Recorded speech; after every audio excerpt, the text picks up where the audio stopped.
Good afternoon. Can you hear me all right, more or less? Or do I need to scream and shout? Because there's a bit of background noise which we cannot turn off, apparently.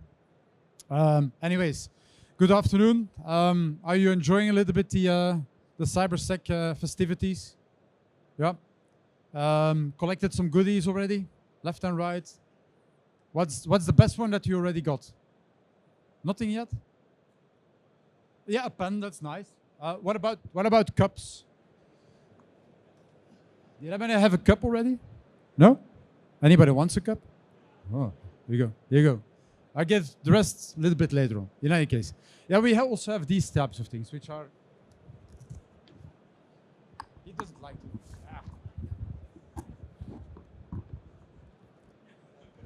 So this thing is what you can use outside.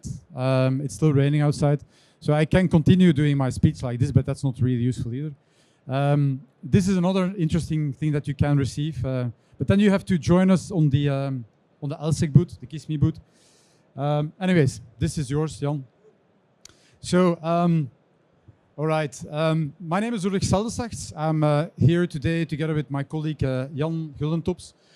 Two of us are from two different organizations, and we're here really to talk about cybersecurity for micro-enterprises, hele kleine bedrijven, des petites entreprises, small and medium-sized businesses. So what is one versus the other? Micro-enterprises are companies, 3, 4, 5 persons, or even smaller. So if you are that type of company, and you're also, of course, working online in the internet with lots of contacts, you're trying to do your business, so you also could have some cybersecurity issues. If you're a small company, that's up to 50 persons, or a medium-sized company up to 250, you of course are sure that you're going to have cybersecurity challenges. Now, on the trade show, there's many different companies, vendors, organizations that are trying to support cybersecurity, typically for larger organizations. What we are doing here is we try to give a platform and a program for small and medium-sized companies, enterprises, and so forth. In order to do that, we are an activity which is supported by the European Commission. Specifically Europe, with Digital Europe, they definitely see that cybersecurity is a need in the digital transformation that everybody has to go through, and especially also small and medium-sized companies. And that's the reason why they are supporting, in this case, a series of professionals, in this case us, to help companies like yours in making those first steps. What I'm going to talk you through is the type of program that we offer. And hopefully, and maybe if you have an interest, you can join us and we can see how that specifically works for you. We can talk to you about the program and how it's actually going to affect you and your business. Before we do that, I have a couple of slides which are related to some challenges that typically we see with small and medium-sized enterprises. Maybe you can relate to those. Maybe you have a different perspective. Happy to hear about those.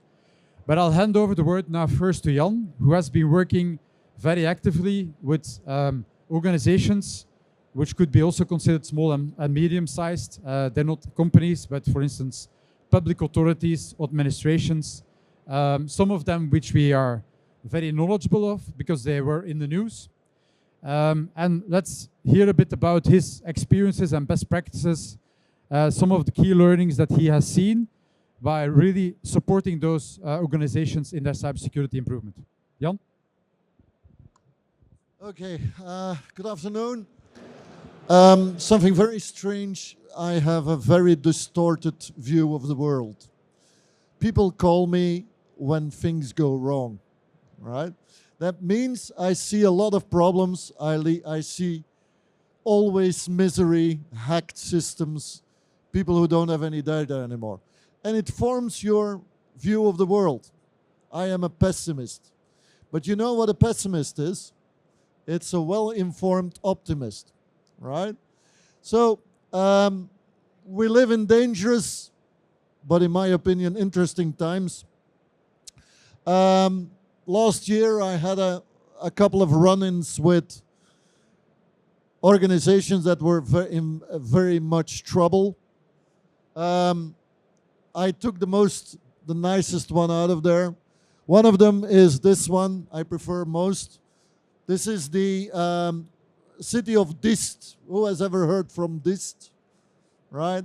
What happened was the 13th of December, I got a phone call of the IT manager of Dist, and he says, Jan, we don't have anything left. Dirk, that's impossible. No, we don't have anything left. No backups, no data, no servers, nothing. And what happened was, okay, I'll clear my schedule this afternoon. I'll be there in an hour and a half. And we sat together, and seriously, they didn't have anything left. They didn't have a schedule. They don't have documentation. They don't have keys. They didn't know what they were having. And we rebuilt that from scratch in 3 months' time. Antwerp. Sorry? Sorry? I was working in Antwerp by the hacking. And how much time did Antwerp take to recover? 1 year, right? So we won. No, the trick was they didn't have any business continuity plan whatsoever. They had one, they replicated it, but in the end, all the backups were infected in a very stupid way, right? And we got lucky. We recovered everything in a reasonable time, let's put it that way, right? And one thing I like about this customer, they have a sense of humor.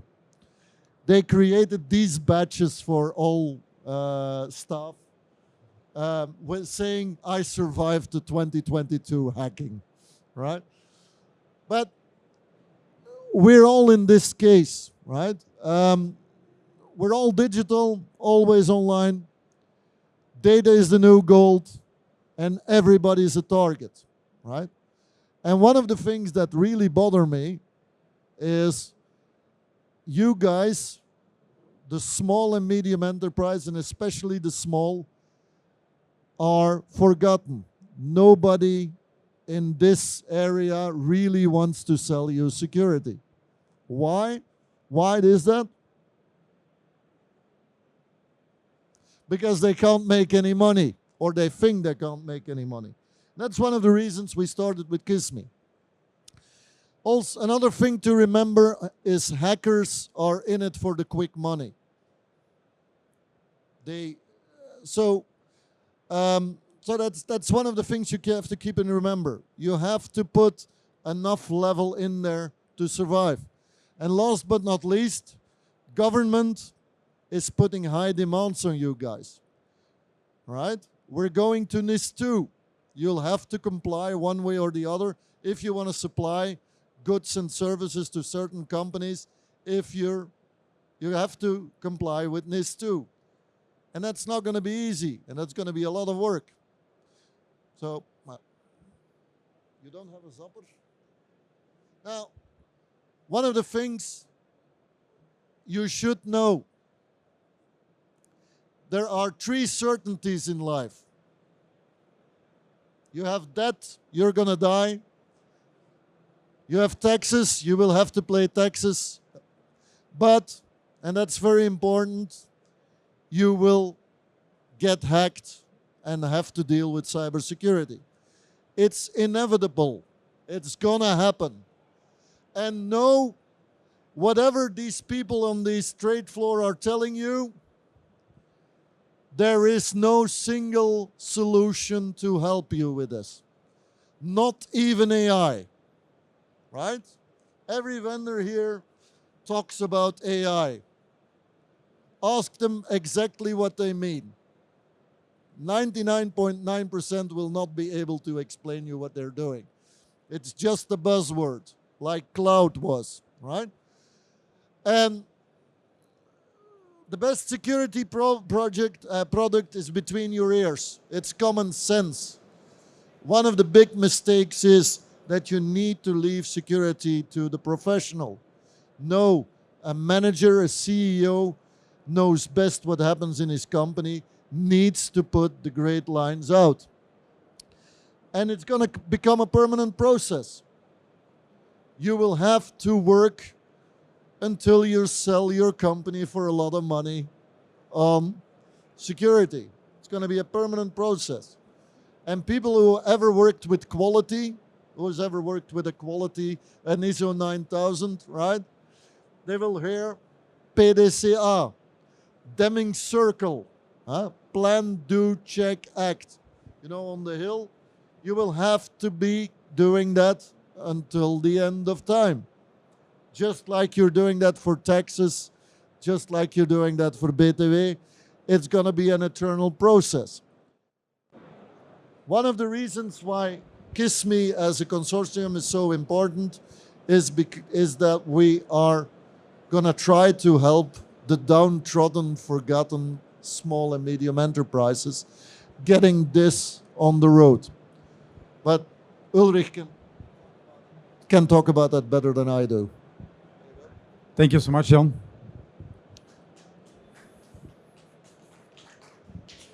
You even get an applause already. And he needed to flee because he also has a secondary presentation to make. That's, of course, what you have.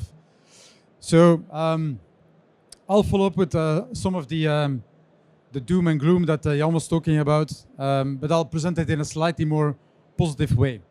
But first, in the same line, Jan was talking about companies, the likelihood of having some form of incidents.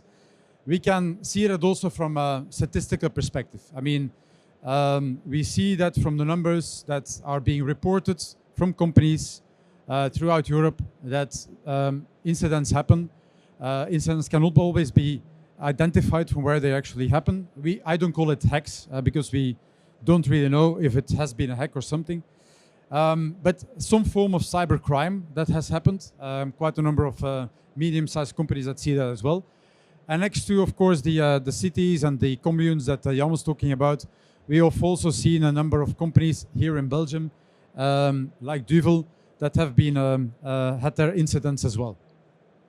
So some more background ideas.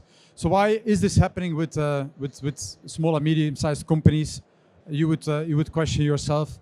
I mean, you're still a small and medium-sized company. You don't have these huge amounts of monies and transactions that go around like banks. Or you're not a large corporate where you can basically extort them for their zillions of personal data that they have on hold. In essence, it doesn't really matter because for cyber criminals, you have to see that your company, your website, your PCs are part of that business. So it's basically targeting whatever they find and whatever they can seek as ways of extortion. That's on the ransomwares and on the phishing attacks. I'm sure you've seen and heard about many of those. But those are the ones that we also see happening within small and medium-sized enterprises. A third one, a very typical one, something that we call business executive fraud. So basically you receive an invoice from somebody that's impersonating to be one of your suppliers. And they change, of course, all of the necessary document details. You think that you're paying the right invoice, but in actual fact, it's going to the wrong account number. So try to get that back.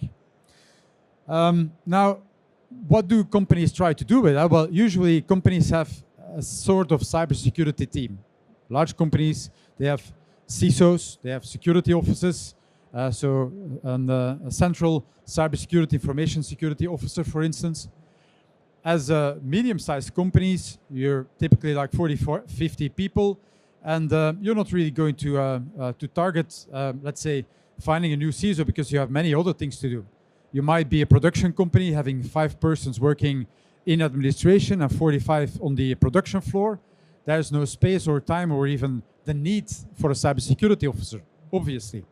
It doesn't, of course, mean that you don't have the same challenges. You still have to have your systems to secure. You still have to make sure that both the operational technology, the production machines, as well as your printers and your endpoints are protected enough. The other thing that we see is that many small and medium-sized companies, they have a very reactive approach. They only when something is hitting them, oh yeah, we had a phishing attack like last week, and one of our personnel, typically the secretary, actually got an incident.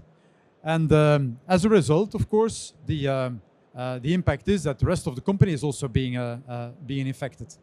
But it only happens very seldomly that an organization of that size is taking preventative actions. They're taking measures up front.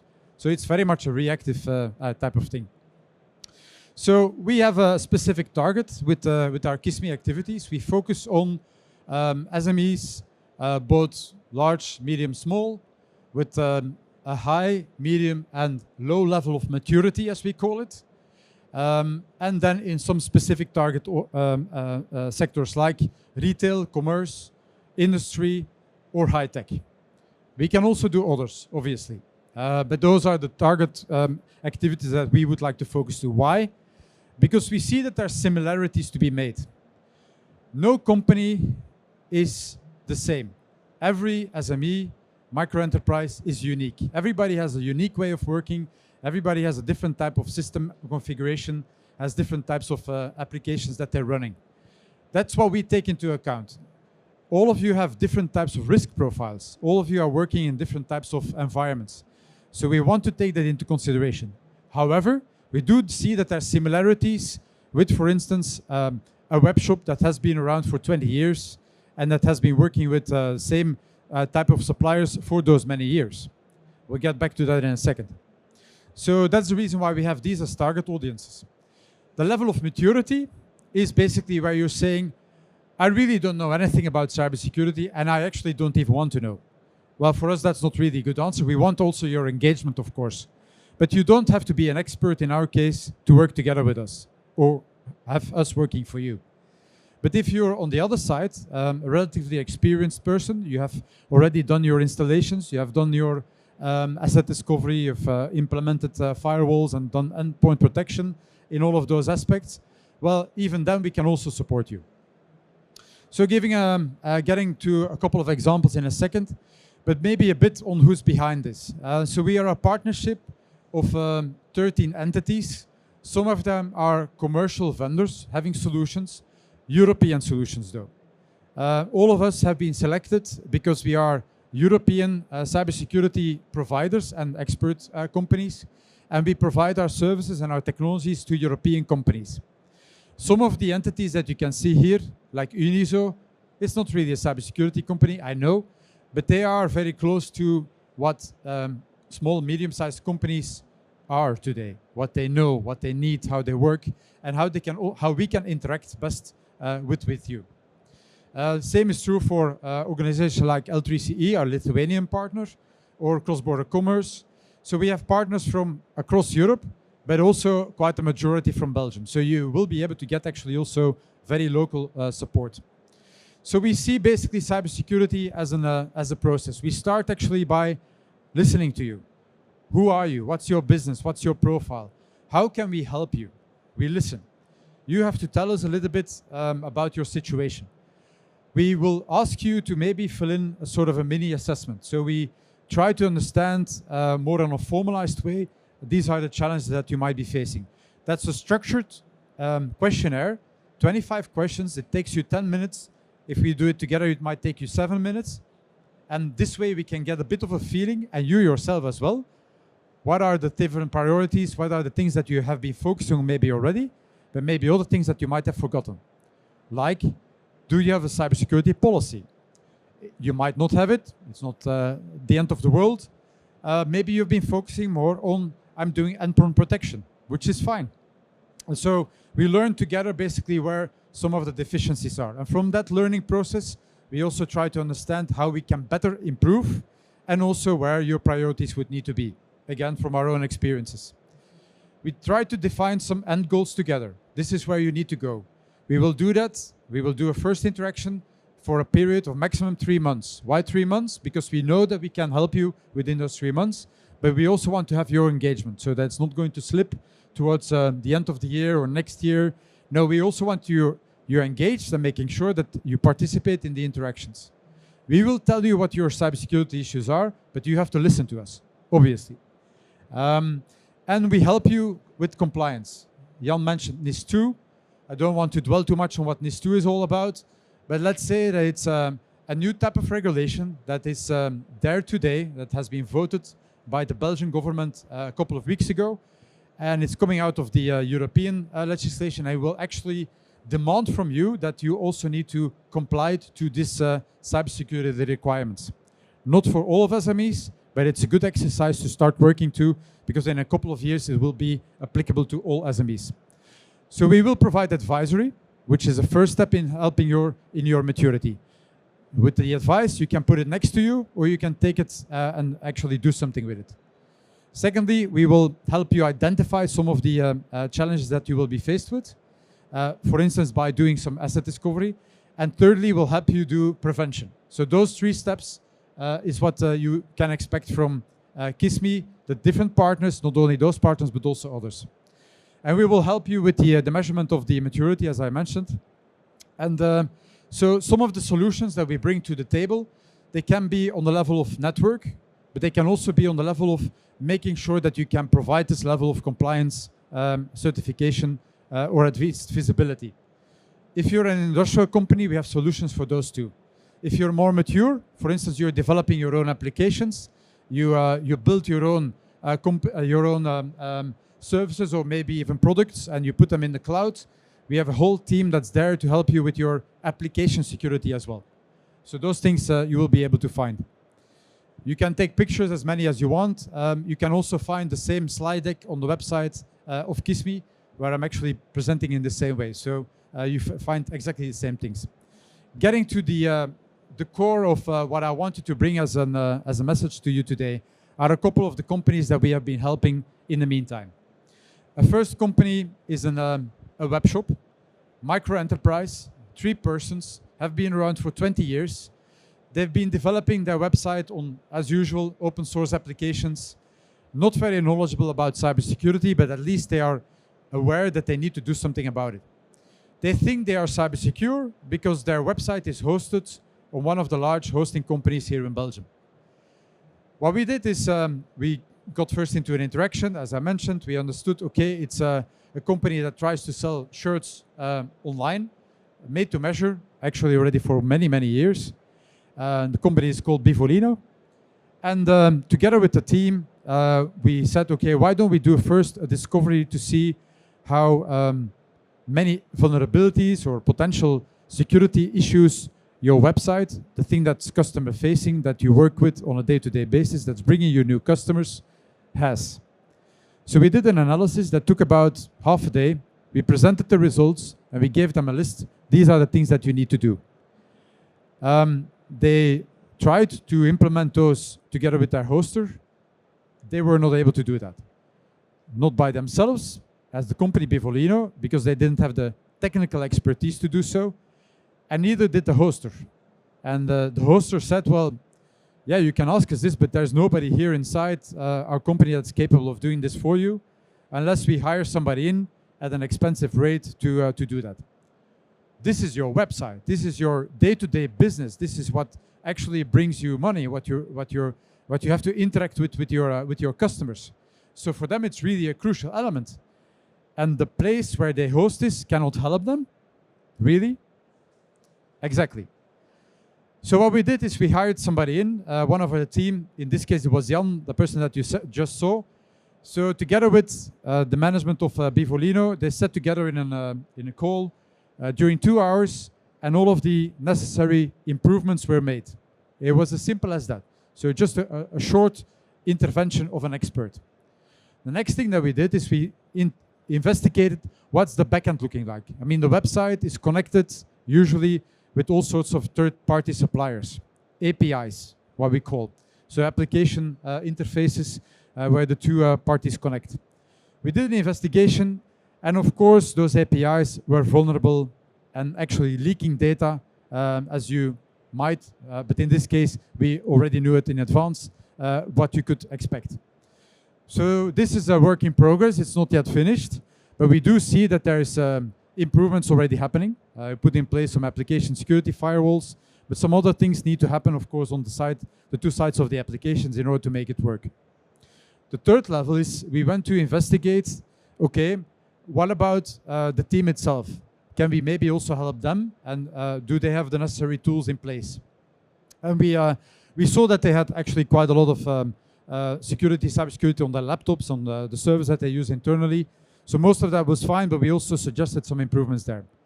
Overall, all of these different steps haven't taken that much time. We've been able to help them, and their business is actually improving. They actually see their sales going up. And why is that? Because in this case, Google ranking is helping them getting a higher scoring in the Google ranking stages. Why? Because Google actually sees from their website that cybersecurity has improved. So a couple of direct impacts on the business. And another company, a bigger one in this case, based in Belgium. It's a manufacturing company. They produce large machines. We've been interacting with them for some time. So they develop basically their own applications. They develop their own machines, and they sell those machines into other production companies. So they came to us and asked, okay, what can we do to improve the cybersecurity of our solutions, or the software that we put on the machines that we sell into our customers? Because we also don't want that our customers might have some cybersecurity incidents. So we investigated together with them, how are you doing your application security? How are you doing your application engineering? How is the internal cybersecurity of the organization set up? Because on all of these aspects, you might have challenges and incidents that can happen. So we started from basically the top, and we worked ourselves the way down and then back up. Simply said, we noticed that on the application side, yes, there were improvements to be made. We said, okay, if you give these indications to your customers on what you're planning to improve your platform on, then your customers will be much more cyber secure. So you can give them confidence, at least that you're working on those different challenges. Then we had to implement those challenges, of course, on the internal side. So we helped them identifying how their teams, which are developing applications, needed to improve. And then on the third level is because they were using, of course, like many of us, cloud systems. So how do we improve the cybersecurity of the different cloud systems? So we help them on all of these different aspects with specific tooling, with specific advice. And then on the third level was really on the level of the company. Because the company, of course, you have the application engineering team, but there's also the service delivery team, which is working directly with the customers. And so all of them had different types of accesses to data of the customer. So what was needed in the end was also a policy to be put in place, whereby we said, okay, as a company, you now also need to improve on all of those different aspects in the organization. So on all of these three levels, we try to help the company improving, and so they did. They took our advice, not in all aspects, but they took our advice and they started improving the cybersecurity on different aspects. Again, a very different type of company, company which is very much into engineering, 130 persons, very much into manufacturing as well, so completely different from the first one that I showed you. Basically, it gives you a bit of an impression of how we as KISMI, as an basically European supported organization and platform, which works with different experts in the domain, can help also companies like yourselves, maybe as SMEs, in making this cybersecurity improvement. If you're interested and if you would like to join, let's say in this case, and if you would like to get some support directly, please join us in our booth. We're located just around this hallway. You'll find us easily. It says KISMI and it says LSEC. We have those colorful umbrellas that you saw. And if you sign up to us, then we'll be happy to share with you one of our umbrellas, so you have some goodies to take along. We call them Cyber Sabers. In this case, it might help you also with your next cybersecurity challenges. So with this, I would like to thank you.